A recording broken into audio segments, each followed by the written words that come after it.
नमस्कार, बुलेटिन में आपका एक बार फिर स्वागत। मैं आपके साथ अंकित मिश्रा। प्रधानमंत्री मोदी से जुड़ी इस वक्त की बड़ी खबर सामने आ रही है। बिहार मध्य प्रदेश के दौरे पर प्रधानमंत्री रहने वाले हैं, तो बंगाल का भी दौरा करते नजर आएंगे, जहां बिहार के नवादा में जनसभा को संबोधित करेंगे। मध्य प्रदेश के जबलपुर में भी रोड शो की आज योजना है और इसके बाद पश्चिम बंगाल के जलपाईगुड़ी भी पहुंचेंगे। तो यानी प्रधानमंत्री नरेंद्र मोदी का आज बेहद व्यस्त कार्यक्रम रखा गया है। चुनाव प्रचार में प्रधानमंत्री नरेंद्र मोदी नजर आ रहे हैं। भारतीय जनता पार्टी पूरी कोर कसर करती हुई नजर आ रही है। चुनावों के तमाम उन सीटों को साधा जा रहा है जहां पर पहले चरण में चुनाव है। हर पार्टी अपने अपने नेताओं को वहां पहुंचा रही है और ऐसे में भारतीय जनता पार्टी के सुपरस्टार प्रचारक प्रधानमंत्री नरेंद्र मोदी आज बिहार के नवादा और मध्य प्रदेश के जबलपुर में भी नजर आएंगे। प्रधानमंत्री नरेंद्र मोदी का यह पूरा कार्यक्रम आज होने वाला है, जो जानकारी निकलकर सामने आ रही है। साथ ही पश्चिम बंगाल के जलपाईगुड़ी भी आज प्रधानमंत्री जाएंगे। तो यानी 3 प्रदेशों में आज प्रधानमंत्री नरेंद्र मोदी की मौजूदगी होगी। जैसा कि प्रधानमंत्री कहते भी थे कि वो घंटों काम करते हैं और पिछले दिनों जब एक जनसभा को संबोधित कर रहे थे, एक कार्यक्रम को संबोधित कर रहे थे, उस समय प्रधानमंत्री ने कहा भी था अगले 3 महीने 100 दिन हमारे लिए बेहद बिजी रहने वाले दिन हैं और उसके बाद जो दिन आएंगे शपथ लेने के बाद वो और भी ज्यादा मेहनत वाला होगा। इस वक्त की बड़ी खबर सामने आ रही है। सूत्रों के हवाले से यह बड़ी खबर सामने आ रही है। प्रियंका गांधी रायबरेली से लड़ेंगे चुनाव। लोकसभा चुनाव के लिए प्रियंका गांधी हो सकती हैं दावेदार। रायबरेली में कांग्रेसी नेताओं ने शुरू की है तैयारियां। कांग्रेस कार्यालय तिलक भवन में चहलकदमी बढ़ गई है। तो बड़ी जानकारी आपको दे रहे हैं। रायबरेली में कांग्रेस की नेताओं ने शुरू की है लगातार तैयारियां। प्रियंका गांधी रायबरेली से चुनाव लड़ सकती हैं, ऐसी जानकारी निकलकर सामने आ रही है। कांग्रेस के कार्यालय तिलक भवन में चहलकदमी बढ़ गई है। रायबरेली को लेकर के लगातार सूत्र इसका जानकारी दे रहे हैं। लगातार यह देखा जा रहा था कि रायबरेली से किसे उतारा जाएगा। ये तस्वीरें प्रियंका गांधी वाड्रा,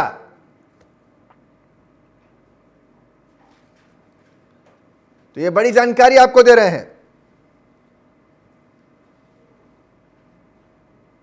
कहा जा रहा है कि रायबरेली से चुनाव लड़ सकती हैं प्रियंका गांधी। सूत्र इसका दावा कर रहे हैं। रायबरेली का हाथ सोनिया जी के साथ। तो देखिए इस तरीके से प्रियंका गांधी और सोनिया गांधी, क्योंकि जिस बार सोनिया गांधी अब राजस्थान से राज्यसभा चली गई हैं, सीट खाली है, तो ऐसे में दोनों ही सीटों को लेकर के फिर चाहे रायबरेली हो अमेठी हो, सबकी नजर बनी हुई है।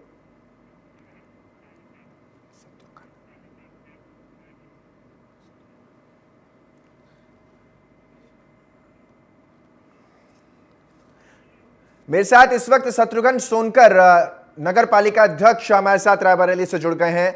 शत्रुघ्न जी, जो तैयारियां तेज हो गई हैं, ऐसा लग रहा है कि रायबरेली से इस बार प्रियंका गांधी ही लड़ेंगी। हाँ जी, बिल्कुल। प्रियंका गांधी जी रायबरेली से लड़ रही हैं। यहाँ तिलक भवन में भी खबर आ चुकी है और हम लोग तैयारी भी पूरी कर लिए हैं।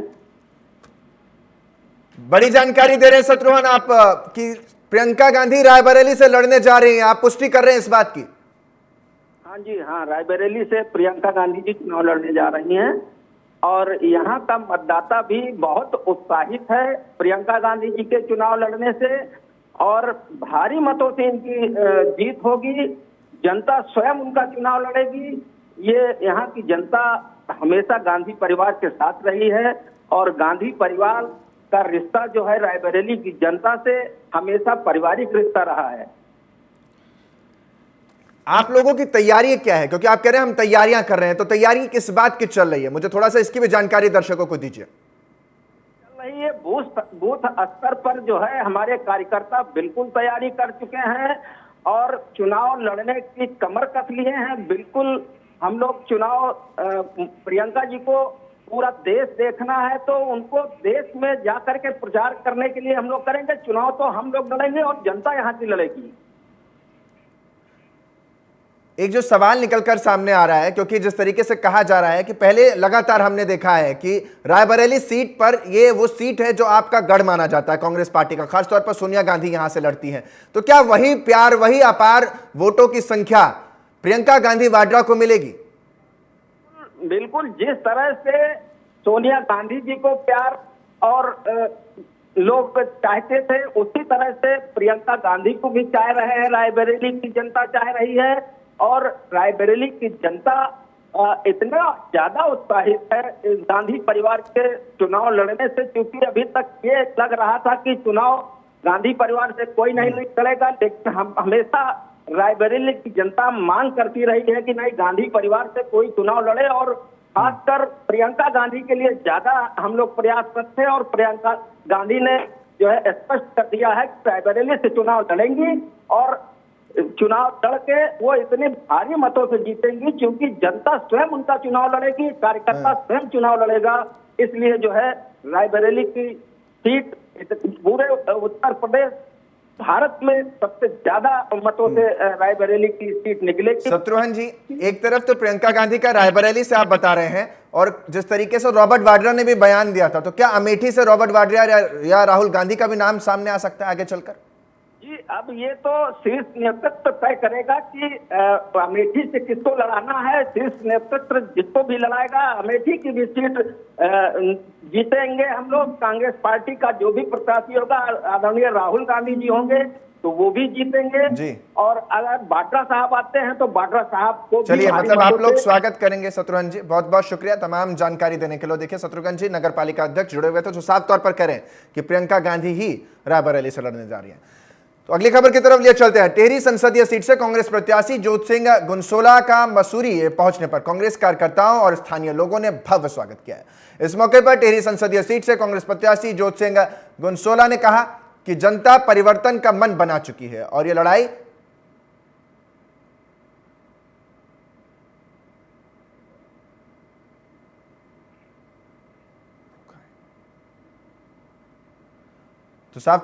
लड़ाई राजशाही और आम लोगों के बीच की है, जिसमें जनता की जीत होना सुनिश्चित है।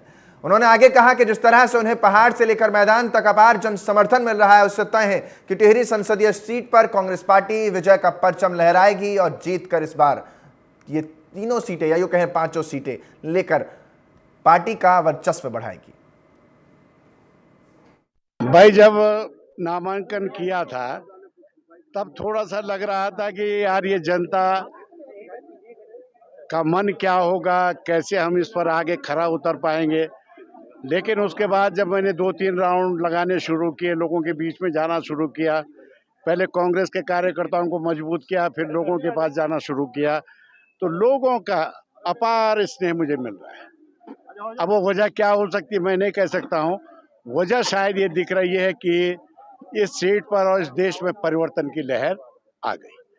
जनता ने मन बनाया है कि भाई अब परिवर्तन होना चाहिए, क्योंकि परिवर्तन के कारण है।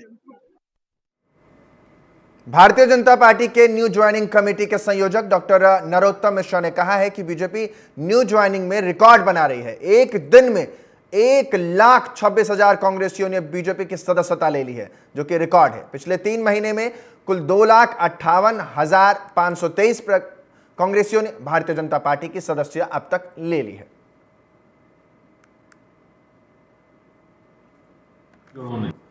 माननीय मुख्यमंत्री मोहन यादव जी के नेतृत्व में एवं प्रदेश अध्यक्ष आदरणीय वी.डी. शर्मा जी के नेतृत्व में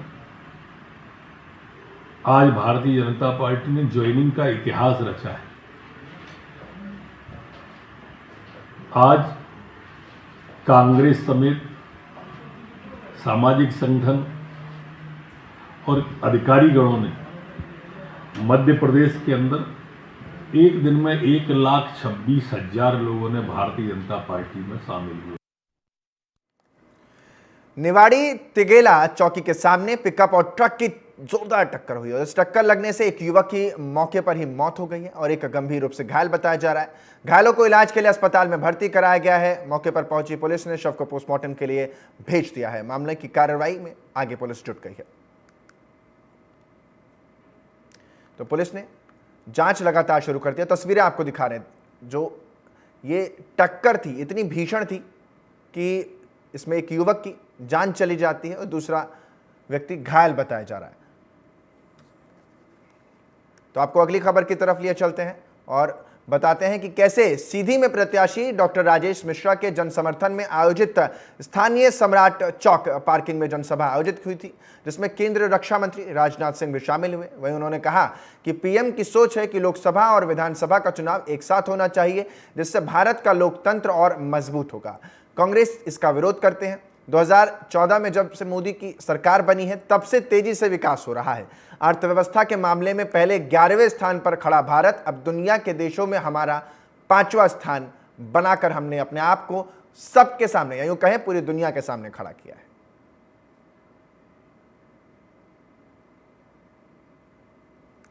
अगली खबर की तरफ आपको लिए चलते हैं, जो बुलंदशहर से निकलकर सामने आ रही है। तो दरअसल बुलंदशहर के सदर बीजेपी विधायक की मुश्किलें लगातार बढ़ रही हैं। कोर्ट ने विधायक प्रदीप चौधरी को तलब किया है और राज्य के रूप में मुकदमे को चलाने की मंजूरी भी दे दी है। साथ ही उनके खिलाफ 5 बार जमानती वारंट जारी किया, लेकिन वे अदालत में पेश अब तक नहीं हुए। इसके बाद कोर्ट ने गैर जमानती वारंट जारी कर दिया।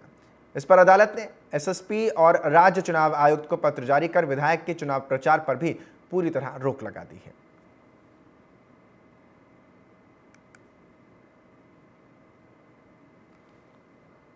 तो अगली खबर की तरफ आपको ले चलते हैं। हमीरपुर में तेज रफ्तार 2 बाइक के आमने सामने टक्कर से भीषण सड़क हादसा देखने को मिला। हादसे में बाइक सवार 2 युवक की मौके पर मौत हो जाती है, वहीं एक गंभीर रूप से घायल बताया जा रहा है। सूचना पर पहुंची पुलिस ने शवों को कब्जे में लेकर पोस्टमार्टम के लिए भेजा है। घायलों को इलाज के लिए अस्पताल में भर्ती करा दिया है।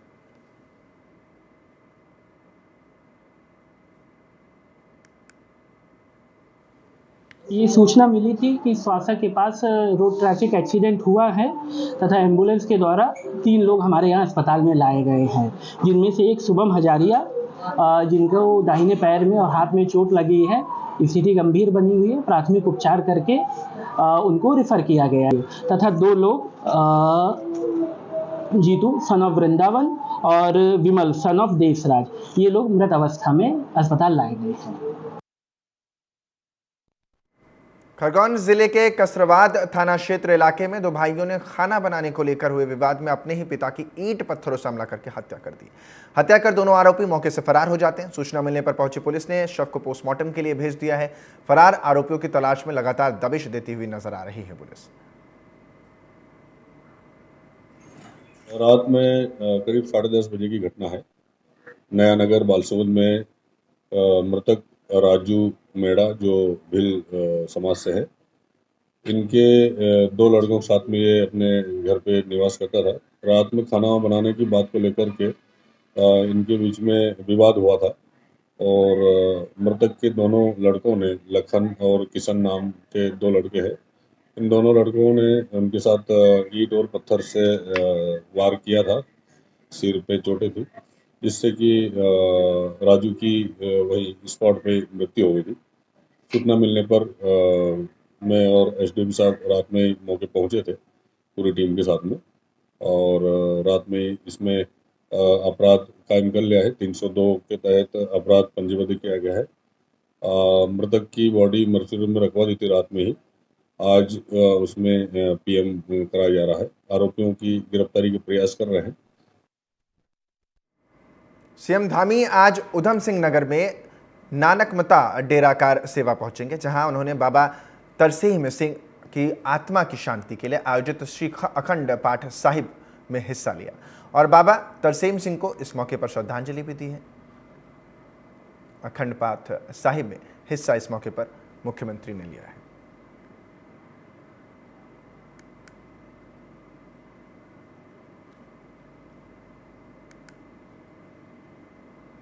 देश भर के कई राज्यों में पहले चरण का मतदान 19 अप्रैल को होने जा रहा है, जिसको लेकर सभी राजनीतिक दलों का जनता से वादे करने का दौर भी एक के बाद एक देखने को मिल रहा है। बीते दिन कांग्रेस राष्ट्रीय अध्यक्ष मल्लिकार्जुन खड़गे और पूर्व अध्यक्ष राहुल गांधी ने नई दिल्ली में घोषणा पत्र जारी कर दिया और इसी कड़ी में आज पूर्व कैबिनेट मंत्री और कांग्रेस से टिहरी लोकसभा कोऑर्डिनेटर मंत्री प्रसाद नथानी ने प्रेस कॉन्फ्रेंस कर जानकारी इस बारे में दी। उन्होंने कहा कि घोषणा पत्र 5 न्याय और 25 गारंटी पर आधारित है। पहला भाग युवा न्याय, दूसरा भाग नारी न्याय, तीसरा भाग किसान न्याय और चौथा भाग श्रमिक न्याय और पांचवा भाग हिस्सेदारी न्याय के रूप में देखने को मिलेगा। उन्होंने आगे कहा कि युवाओं के लिए रोजगार की गारंटी भी दी जा रही है। जो गरीब महिला हैं उन्हें 1 लाख सालाना दिया जाएगा। युवाओं को 5,000 करोड़ का पैकेज केंद्र सरकार द्वारा स्टार्टअप शुरू करने के लिए दिया जाएगा और इसी तरीके से किसानों को एमएसपी और श्रमिकों को रोजगार की गारंटी भी सरकार बनेगी तो हम देने जा रहे हैं। हमारी जो कांग्रेस पार्टी का जो गारंटी कार्ड है, जैसे मोदी जी कहते हैं हमारी गारंटी, कांग्रेस की गारंटी 25 गारंटियां हैं जिसमें 5 भाग हैं। पहला भाग जो है युवा का है, दूसरा भाग नारी न्याय का है, तीसरा भाग किसान न्याय का है, चौथा भाग श्रमिक न्याय का है और पांचवा भाग जो है हिस्सेदारी न्याय का है। तो इन पांचों भागों में हर भाग के 5-5 जो मुद्दे हैं उन मुद्दों को कांग्रेस ने गारंटी के तौर पर देने की बात की है। खबर रुद्रप्रयाग से है, जहां सीएम पुष्कर सिंह धामी का बयान सामने आया है। वहीं उन्होंने इस मौके पर कहा है कि देवभूमि उत्तराखंड वीरों की जन्म व कर्म भूमि रही है। देश की एकता और अखंडता के लिए यहां के जनमानस का योगदान प्राचीन समय से ही देखा जा रहा है। आगे उन्होंने कहा कि देश की सीमाओं पर आज तक 1734 जवानों की देश की सुरक्षा के लिए अपना सर्वोच्च बलिदान न्योछावर किया है। इसलिए देहरादून में सैन्य धाम की स्थापना की जा रही है। प्रधानमंत्री नरेंद्र मोदी की इच्छा है कि देवभूमि उत्तराखंड के 4 धामों के बाद सैन्य धाम को 5वां धाम बनाया जाए। तो देवभूमि उत्तराखंड वीरों की जन्मभूमि रही, जिसको लेकर के 4 धामों के बाद यहां एक तरीके से कहें उन जवानों को सम्मान देने के लिए भी एक और 5वें धाम बनाने की बात की जा रही है। और ये बड़ा बयान दिया है वीरों की जन्मभूमि देवभूमि और उत्तराखंड को लेकर के अपनी बात रखते हुए भी नजर आए हैं। कल्याण लोकसभा में कार्यकर्ताओं के बारे में सांसद श्रीकांत शिंदे ने कहा है कि हम कई वर्षों से इस निर्वाचन क्षेत्र के लिए संघर्ष कर रहे हैं। जनता हमारे साथ है, हमने अपने कार्यकाल में काम किया है और हमारे कामों को देखते हुए जनता हम पर एक बार फिर से विश्वास दिखाएगी और हम भारी मतों से विजयी होंगे, ऐसा हमारा भी विश्वास है।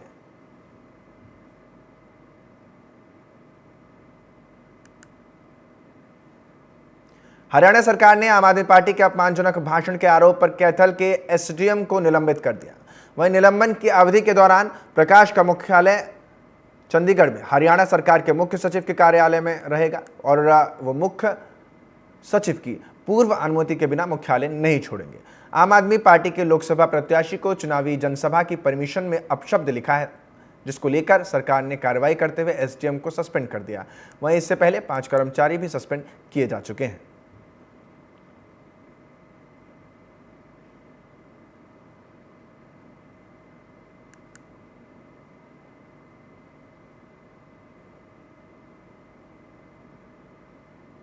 लोकसभा चुनाव को शांतिपूर्ण ढंग से संपन्न कराने के लिए पुलिस बल के जवानों ने कर्णप्रयाग में फ्लैग मार्च किया है। चुनाव निष्पक्ष एवं सकुशल संपन्न कराए जाने, आदर्श आचार संहिता व धारा 144 का पालन कराने हेतु शांति व्यवस्था बनाए रखने और शांतिपूर्वक चुनाव कराए जाने में पुलिस एवं प्रशासन का सहयोग करने, भाव मुक्त व बिना किसी में आय मतदान करने तथा मादक पदार्थों के वितरण संबंधी व अन्य प्रकार की सूचनाओं की जानकारी तत्काल पुलिस को देने के लिए प्रेरित भी इस मौके पर किया है।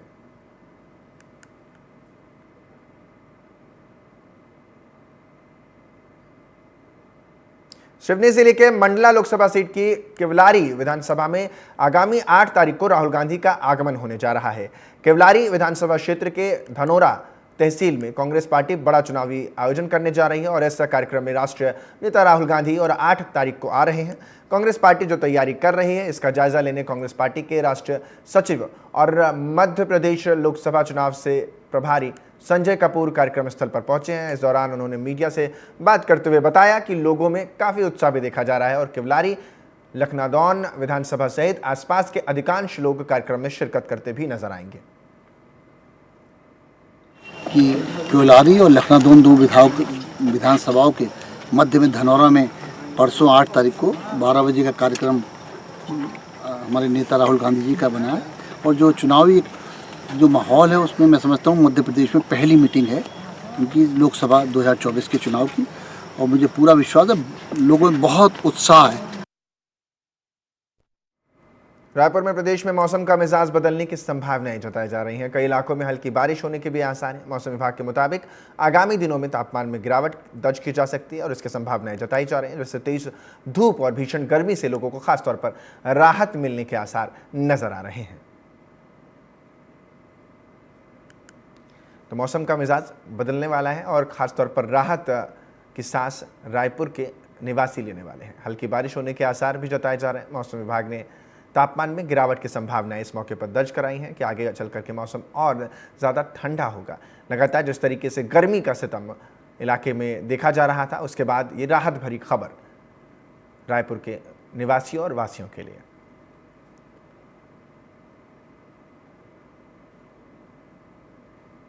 झांसी से एक हैरान कर देने वाला मामला सामने आया है, जहां अवकाशित नवजात बच्ची को देवी का स्वरूप समझकर स्थानीय लोग पूजा अर्चना और भजन कीर्तन कर उसकी पूजा करने लगे और बच्ची के दर्शन के लिए लोगों की भीड़ इकट्ठा हो जाती है। वहीं नवजात बच्ची को समय पर इलाज न मिलने की वजह से उसकी मौत हो जाती है। फिलहाल के लिए बुलेटिन में इतना ही। बाकी आप बने रहिए मेरे साथ, देखते रहिए TV27 न्यूज़।